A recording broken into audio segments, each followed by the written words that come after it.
Sweet hearts ఈరోజు మన ఛానల్లో రెసిపీ వచ్చేసి హెల్దీ ఇంకా చాలా టేస్టీగా ఉండే క్యారెట్తో పాయసం అనమాట. ఇది హెల్త్కి హెల్త్, టేస్ట్ కూడా చాలా బాగుంటుంది అండ్ బాడీని కూడా కూల్ చేస్తుంది.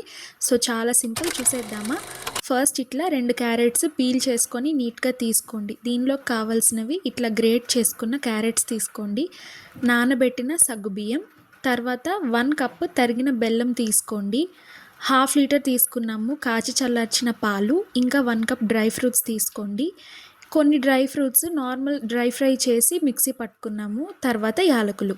ఇప్పుడు ప్రాసెస్లోకి వెళ్ళిపోతే ఒక 2 స్పూన్స్ నెయ్యి యాడ్ చేసుకొని బాగా వేడయ్యాక డ్రై ఫ్రూట్స్ దీనిలో ఒక 5 మినిట్స్ జస్ట్ రోస్ట్ చేసుకొని పక్కన పెట్టేసుకోండి చల్లారడానికి. సేమ్ అదే ప్యాన్లో గ్రేట్ చేసుకున్న క్యారెట్స్ ఉంటాయి కదా, అవి యాడ్ చేసుకోండి. దానిలో పచ్చివాసన పోయే వరకు ఒక 5 to 6 మినిట్స్ ఇట్లా ఫ్రై చేసి పక్కన పెట్టేసుకోండి. ఇవి కూడా చల్లారుతాయి.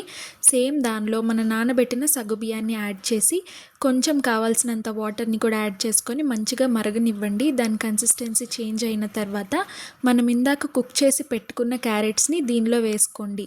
ఇది ఈలోపు ఇలా ఉడుకుతూ ఉంటుంది. ఈలోపు దీనిలోకి బెల్లం పాకం రెడీ చేద్దాము. బెల్లం వేసుకొని దానిలో కొంచెం వాటర్ వేసి ఇట్లా జారుగా వస్తే సరిపోతుందన్నమాట. ఈలోపు మనది ఇలా అయ్యేటప్పుడు కొంచెం యాలకులు, కాచి చల్లార్చిన పాలని కూడా యాడ్ చేసుకొని మంచిగా బాయిల్ చేసుకోండి. మొత్తం మీడియంలోనే పెట్టుకొని ఫ్లేమ్ చేసుకోండి. తర్వాత డ్రై ఫ్రూట్స్ని గ్రైండ్ చేసుకున్న డ్రై ఫ్రూట్స్ ఉన్నాయి కదా, అవి కూడా యాడ్ చేసి ఒక 15 నిమిషాల వరకు ఇట్లా సిమ్లోనే పెట్టి మంచిగా అయిన తర్వాత మనం ఇందాక చేసి పెట్టుకున్న బెల్లం సిరప్ ఉంది కదా, అది దీనిలో యాడ్ చేసుకోండి. వేసుకొని మంచిగా కన్సిస్టెన్సీ అయ్యేంత వరకు కుక్ చేసుకోండి.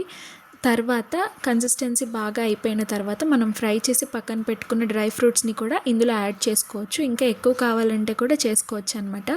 ఈ రెసిపీ టేస్ట్ చాలా బాగుంటుంది. ఎప్పుడైనా టైం ఉన్నప్పుడు తప్పకుండా ట్రై చేయండి. ఒంటికి చలవ కూడా చేస్తుంది అనమాట. మేము ఫస్ట్ టైమే ట్రై చేసాము. ఇది నా ఐడియా యాక్చువల్లీ. మా మమ్మీ ట్రై చేశారు, చాలా అంటే బాగా వచ్చింది. సో మీరు కూడా తప్పకుండా ట్రై చేయండి. అండ్ ఇలాంటి మంచి రెసిపీస్ ఎన్నో నేను మీ ముందుకు తీసుకొని వస్తాను. నా వీడియోస్ ఒకవేళ నచ్చితే తప్పకుండా సబ్స్క్రైబ్ చేసుకోండి. ఇప్పటి వరకు సబ్స్క్రైబ్ చేసుకొని సపోర్ట్ చేసిన మీ అందరికీ థ్యాంక్ యూ సో మచ్. ఇట్లు మీ అస్లీ.